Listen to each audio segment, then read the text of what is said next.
Breaking news is an active homicide investigation that is underway. Police have identified the man who was shot and killed in Southwest Charlotte overnight. 34-year-old Frankie Chaparro Jr. is his name. The shooting happening at the Valere apartment complex on West Hivola Road. This is between Billy Graham Parkway and West Boulevard. Mary Calkins has been following this story for us all day. Mary, you spoke with loved ones and neighbors about this incident. That's right, Naya. Chaparro's girlfriend and her family arrived here around 5 this morning. They tell me police had not told them much yet at that time, but they were visibly heartbroken as they rushed into these apartments. Now, according to police, officers responded around 2 this morning for a welfare check. And that's when they found Chaparro shot and killed inside the apartment.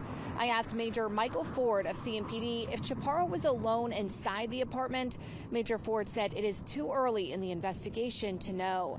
Now, according to CMPD, no one is in custody. However, police say this was an isolated incident and there is no danger to the public. This apartment complex opened only a few weeks ago. I asked neighbors if this incident makes them uneasy living here.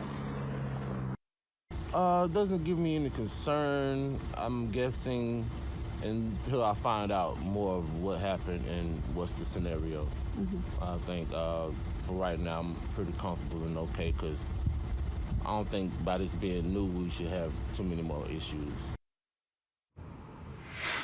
CMPD is still investigating the circumstances surrounding the shooting. If you have any information, you are encouraged to call Crime Stoppers. Reporting live in Charlotte, Mary Calkins, WBTV, on your side. Mary,